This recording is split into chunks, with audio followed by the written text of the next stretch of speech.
All right, all right, all right. It is Oracle time, and I'm doing this because these Oracle cards are way too much fun.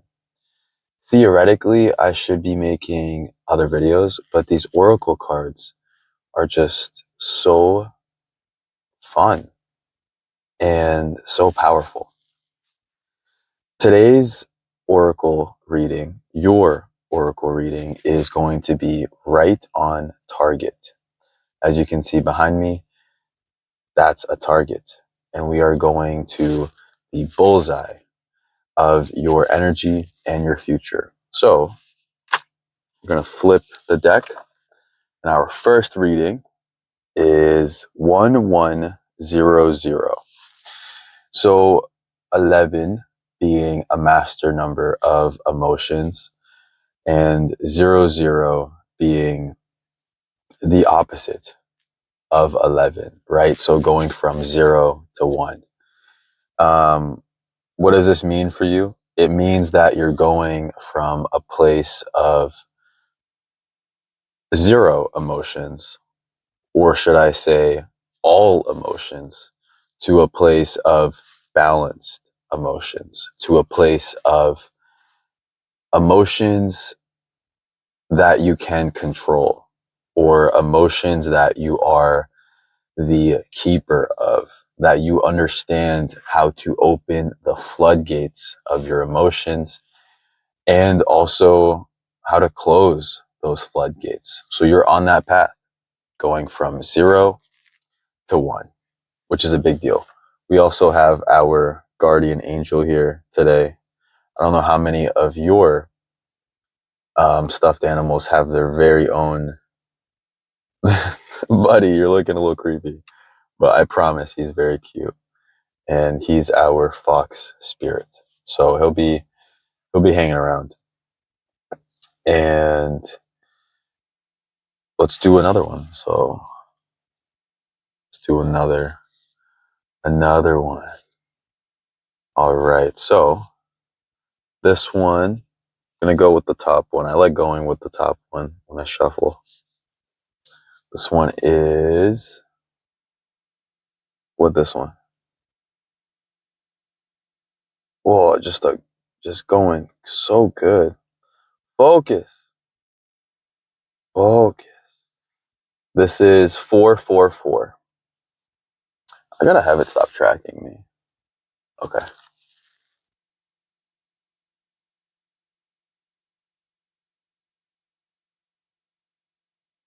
444. So 444 is a number of form. So this is your angels, your guides, your messengers, your higher power showing you that you are in a place of forming those emotions, in a place of forming those gates of emotion. And really, 4 is like a very fixed number. If you think about like water being like a very flexible, malleable number, all of the odd numbers would be like water, very flexible. All of the even numbers would be very rigid, like the 4 sides of a square or the 4 sides of a rectangle, very rigid shapes. So you're in a place where you're understanding the rigidity of these emotions. Emotions are very malleable because you're able to feel something 1 second and then feel another thing a second right after that. But also, you're able to form different emotions and establish an order to these emotions. So 444 is all about order. It's about establishing an order. So this is a good card. This is a card for you to understand that, the force of form, the force of 4 force. Let's do our next one. This one was just hanging out at the bottom of the deck. 1133. We're gonna do that one because it was just like staring at me, and when it's staring at me, I gotta call it out. So 1133 is going to be 11, the master of emotions, 33, the master teacher. So understanding that you are the master of emotions, or you're in this hero's journey of becoming the master of emotions, but also you're doing that to become the master teacher. You will be a teacher. This is your burden. You wouldn't be here in the classroom if you were not to be leading the classroom at one point, to be teaching others how to control their emotions on a one-on-one basis, like the 11.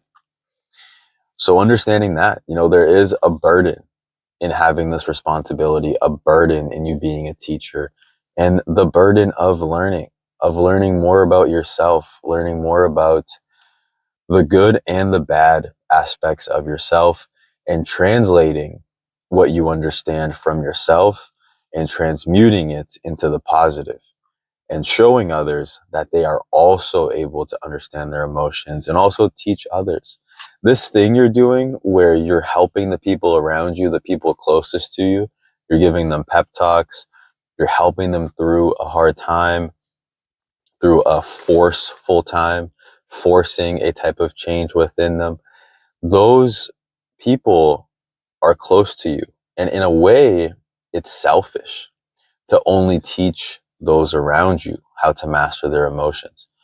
You should be, or you have the capacity of teaching millions of people, of teaching hundreds of thousands of people through YouTube, through TikTok, Instagram, whichever way, through your career. 11 and 33 add up to 44. 44, we just talked about 444, but 44 is the master of karma. So mastering your karma is going to be your ultimate segue, your ultimate curtains close moment where you go, I'm good. I've understood my karma. I've understood the good and the bad. Also very appropriate. 4 and 4 is 8. We are in the 8th month of August. All right, I'm gonna let you pick this one. I'm gonna close my eyes. You pick this one. You pick this one. All right. I'm gonna say you pick this one right here. Okay. All right. Okay. So this is 2. So you pick 2. You're greedy. You're greedy. Let's see if these are greedy numbers. All right. So the first one, 4477. So that's crazy, right? So 44, we just talked about 44 being the master of karma. And then we talked about how all the odd numbers are like very flexible, malleable numbers. And all the even numbers being very rigid, very orderly numbers. So when we have 44, we have an even number. We have 77, we have an odd number. What does that get us? It gets us a lot. But I'm going to choose what we talk about because I don't want to confuse too much. So 7-7 is phonetically too lucky. It's 2 types of luck, 2 types of divinity. You have good divinity up in the up place. You have bad divinity down in the down place. Your good ideas, your bad ideas, your light, your shadow, those are both aspects of divinity. Understanding that your karma has that negative divinity and also that positive divinity.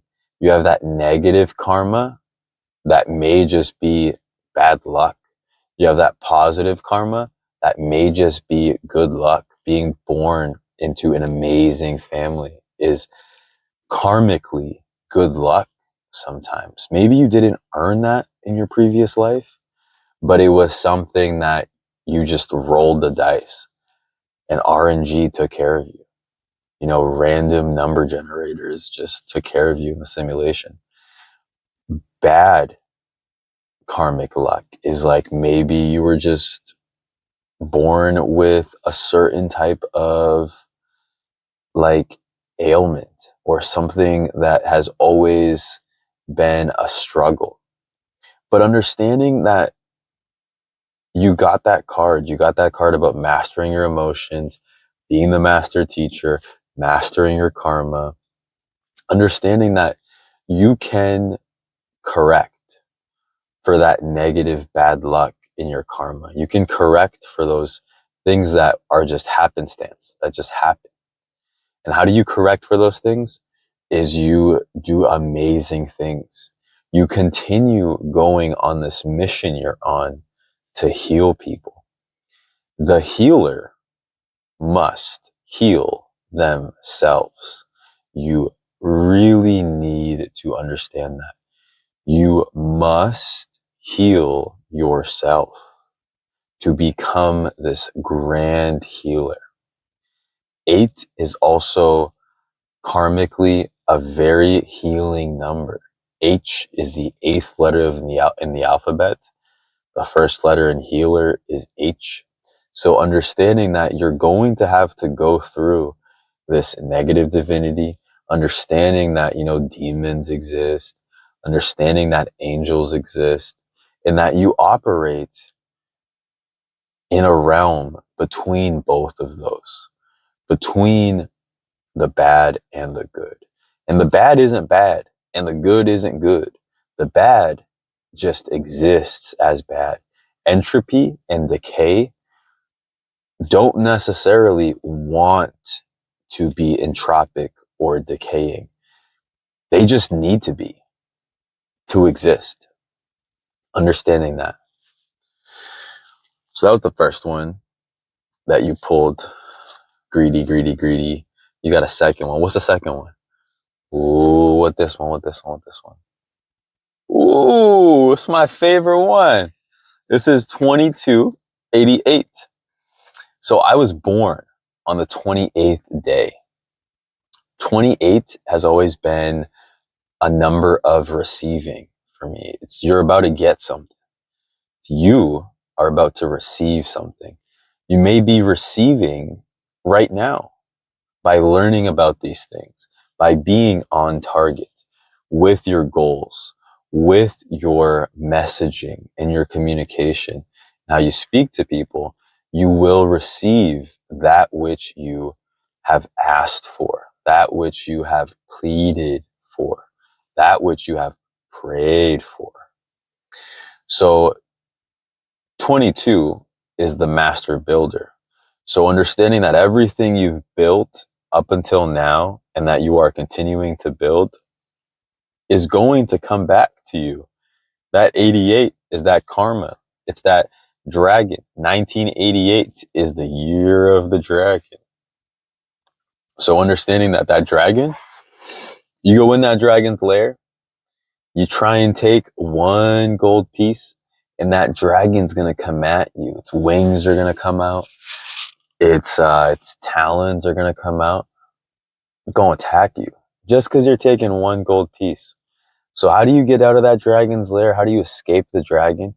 Is you just give the dragon what is already his, what is already, hers, what is already theirs. You give them what they have already. You don't try and steal from the dragon.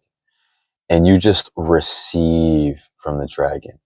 That person in your life that's hoarding your change, that's hoarding your emotional, karmic,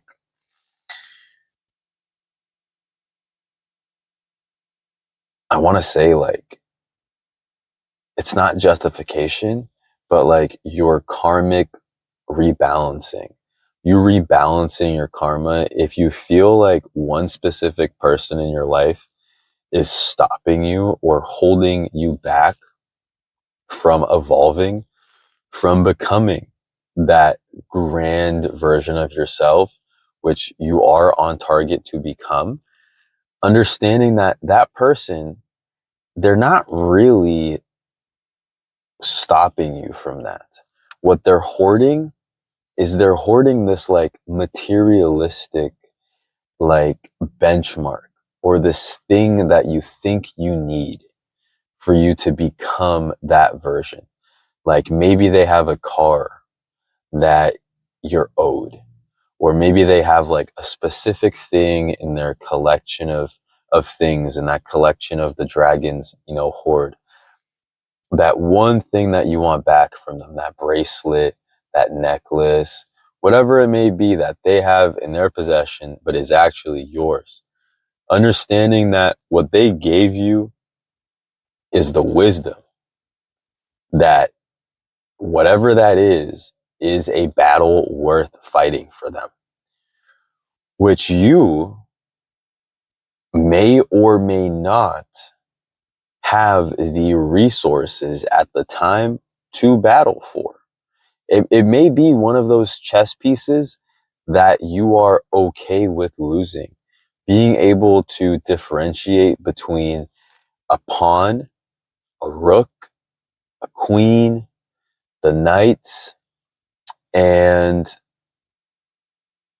the bishop. So understanding that, like, if you're about to lose a pawn and you're like really fighting for this pawn, just look around the peripherals. Look around the peripherals. What are you ignoring to receive this one particular thing from someone that in reality, once you get it, you're going to become that dragon and you're going to become like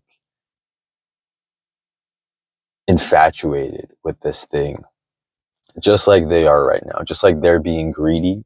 Like I was saying, you were being greedy. Maybe you're being a little bit too greedy with your own stuff. It's your stuff, man. It's your stuff, It's your stuff. You want it back. It's possible that it's okay for you to surrender that to receive much more, to receive what the universe is giving you, what your angels want you to receive. Just like the fox here, that person may be cunning. But if, like this fox, if you can bind it and give it some sort of power, understanding that you can tame it, and it can become like a plushy fox. It can become, instead of like a cunning fox that is just like just out to get you, it becomes more of like oh, you're so cute, you dare. You know what I mean? Let's do one more. Okay, good. Let's do one more. It's gonna be a big one. So let's get ready for it. Let's do some shuffling. And I mean, I'm being a little bit too kind to you tonight, but I do feel like you're not gonna listen to this unless you have control over destiny, over the fate of these cards. So yeah, let's get after it. Which one are we doing? We're shuffling. Still shuffling. It's very meditative to shuffle. You should try it sometime. Oh, that was a good shuffle. That's the last one. All right. Which one? This one. This one right on top. We'll do this one. All right. What is it?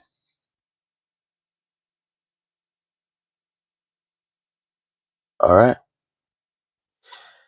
6688. 6688. We just talked about that 88. We just went through this 88 with the year of the dragon. We talked about the dragon. So keep that in mind. Keep that karma, that dual karma, that good and bad karma this person's going to receive for hoarding your stuff, and that the good karma you're going to receive for letting it go. That's where that 66 comes in. 66 is a number of spirituality. It's a number of things being revealed. It's the yin. It's the snake. It's a number that really shows you someone's true colors, someone's shadow. And a lot of times people shadow comes out when money's involved. So understand that. That's it. You know, we could talk about this until the end of time, but 6688 is a very good one. Oh, we got another shuffle. We got a subconscious shuffle. Subconscious shuffle alert. We'll do this one. This one is the other one we'll do. And then we'll call it even. Call it good. Oh, 2288. Look at that. What a shuffle. We got the same one. Wasn't much of a shuffle. All right, so 2288. So remembering that, what is half of 2288? So half of 2288 would be 1144. 11 plus 44 would be 55. 55 is an angel number or the master of vibrations. So understanding that receiving is like, you know how we just got the receiving card like twice? Receiving works on both ends, right? It works where like you give someone something, they receive it, and you receive change. You receive a type of burden being lifted off your shoulder. So this person may actually give you that thing that you want. They may give it to you. But understand that they are also giving you a type of burden, a type of cross to bear. So if like you're fighting over a house that's been in the family for a minute, you know, if you're like fighting over like a car, if you're like going through like something with like custody, understanding that you will get it because you're a fighter. You know, you got that car twice, you know, so you're going to get what you deserve. Understanding that when you tell someone that they're going to get what they deserve, a lot of times that's a threat. So yeah, it can be a good threat. You know, that responsibility that you're going to have once you sign those papers, once you get that which you want, that which you need from that person, understanding that you are also going to be taking a lot of stress off of them. And in a way, that's good karma for you. But that's also a big burden. So enjoy your time now. Enjoy what you have going on right now. You know, whatever you're cooking right now, smell it. Smell it, you know, and be like, oh, you know, this is going to taste so good. But also understand that like you're still in the process of cooking it and you're going to have to clean the dishes after, right? So don't think about the dishes right now and like washing them and putting them in the dishwasher. Think about how amazing all of this smells, how amazing all of this transformation feels, and really enjoy it, really savor it. Because when, you know, the metal meets the grindstone, you know, there is going to be a lot of change to wear, a lot of physical, spiritual, and emotional burden. So yeah, I told you it was going to be a good one. I told you so. I mean that. So I will see you in the next one. Had a really good time today. Really, really good time. And stay you. Stay yourself. Keep crushing it. Keep crushing it.